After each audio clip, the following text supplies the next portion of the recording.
So we've been very concerned for months now about a possible sequel to the January 6th Trump riots. And really, ever since the organizers started planning this event for Washington, D.C. on September 18th, we've been worried about whether there would be another violent confrontation, another insurrectious coup attempt, or whatever else the case may be.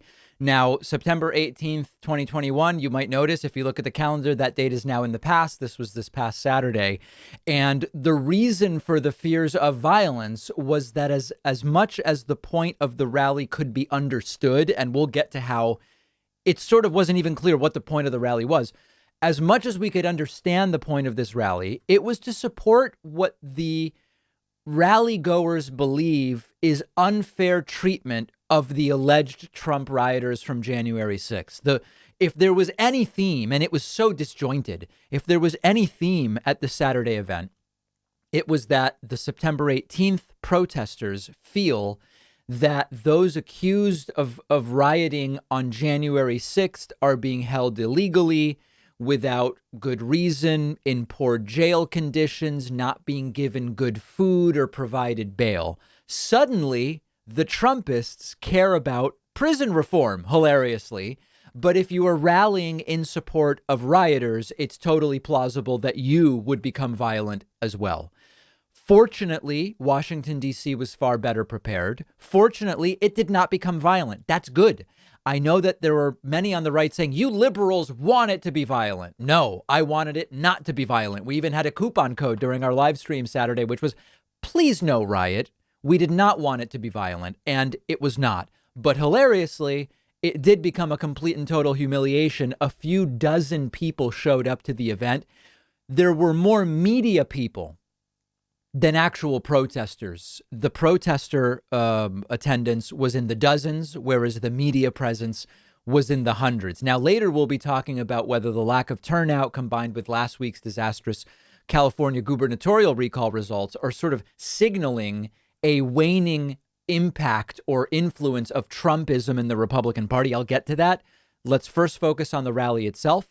Spectrum News congressional reporter Taylor Popolars posted some observations along with a clip and noticed several hundred press, hundreds of police, and a few dozen actual rally attendees, couple dozen counter protesters. Let's get into some of the rally nonsense. Our friend Lauren Windsor was right there. She filmed a ton of this. Here is the organizer, Matt Brainerd, explaining, I guess, the point of the rally, which is really hard to understand.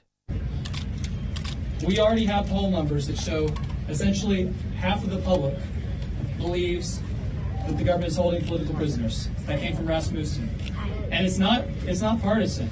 By the way, Rasmussen, disastrous pollster, and they essentially believe, I mean, this is what we call weasel language. 35% of Democrats agree with that. In fact, yesterday, I had a wonderful interview, which is, you can see the full live stream because I don't chop it up, but the full live stream up with my good new friend from MSNBC, Miss Yasmin. And after the interview, a guy who'd watched the whole thing, I'd never recognized before, came up and started to be rather critical of the line of questioning, saying that it was completely misrepresenting what this rally was about, that they can't hate every person hitting a police officer with a fire extinguisher or violence like that, or destroying doors or other property, with the people who walked in a few hours later not knowing what they're doing and are now domestic terrorists. They can't be painted. As you can see, it's really not clear what this whole thing is about. With the same broad brush. And what was interesting to me is he said, look, I'm a liberal Democrat. This isn't about President Trump or Biden or your political party. This is about human rights, and this is about civil rights. And I'm going to bring somebody up to say the pledge who has been persistent. Okay. So then there were prayers, and there was a pledge, and there was the reading of letters.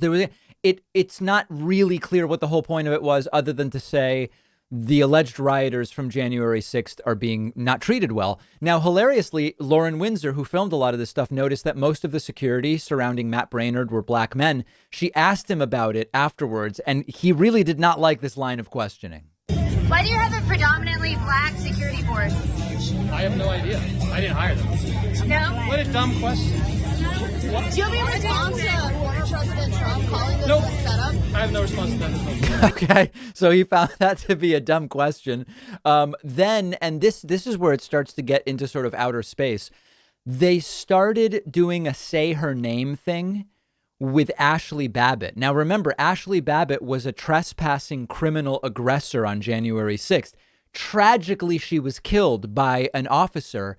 An investigation has been done. The officer was cleared. In any other situation, if this had been an Antifa protest on January 6th or BLM or whatever, these right wingers would be saying, folks, support back the blue. The officer was cleared. Now they're essentially martyring Ashley Babbitt. Look at this. Roseanne Boylans. Ashley Babbitt, Roseanne Boylans. Ashley Babbitt, Roseanne Boylan. Ashley Babbitt, Roseanne Boylan. Ashley Babbitt, Roseanne Boylan. Thank you. You know, they say don't glorify criminals. They said George Floyd shouldn't be a hero, all this stuff. By their own standards, the officer was investigated and cleared. Ashley Babbitt was tragically killed by police, but she was there trespassing and in violation of the law and believed to have been engaged in the rioting. And they would be saying if it were anybody, if the cause of the protest was anything other than try to steal the election for Trump, they would be saying the officer behaved beautifully. So this is all wacky. Now, then it really got nuts. In this next clip, an angry, apparently QAnon woman starts to get really angry with Lauren for covering the event. Why is it that Why are you so upset? Why are you so upset? Yeah, I'd like to know. I'm tired of everybody, the race card being thrown up all the time. We love everybody. We love everybody. Red, yellow, black, white, we're all the same. We're Americans. It's always been the melting pot of the world. You young people absolutely hate America. What in the world? Why do I hate America? It is a melting Why pot. do I hate America? I don't know. What kind of questions were you asking him over there?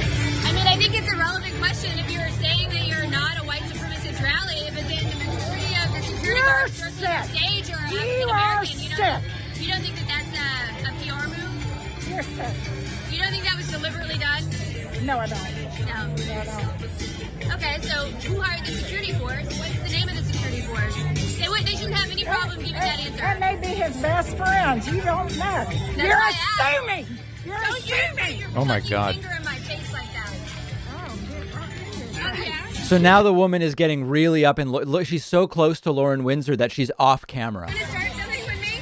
I don't care. I will sue your ass so fast. We're surrounded by I'm not Capitol gonna Police. hit you. Okay, so that was pretty wacky. And then one last interesting, this was actually interesting. I love it when there's these conflicts between people who have sort of like an identity wrapped up in, for example, in this case, firefighters. This is super interesting. This is a different a reporter, Richard Hall.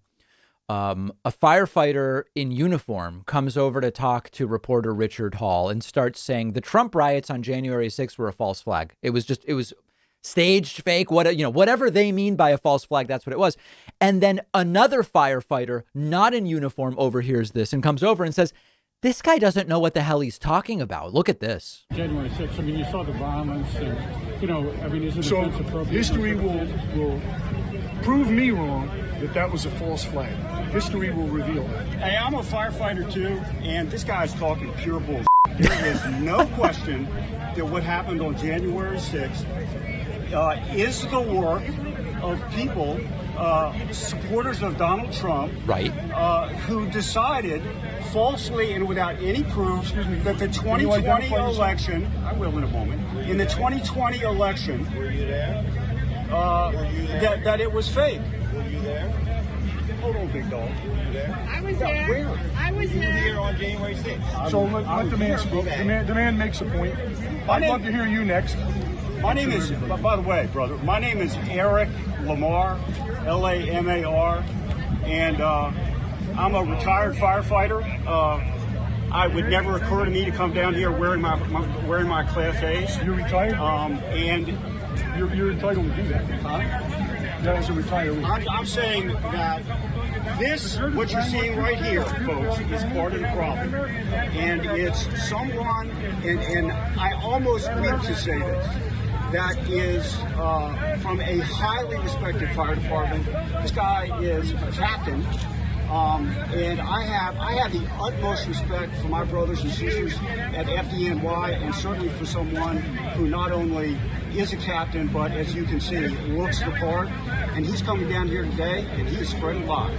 Yep, that's beautifully said. Beautifully said. And that's, the use, the guy pointing out, I wouldn't come down here wearing my Class A's, but I think that's the equivalent of like in the military, I think it would be like your dress uniform.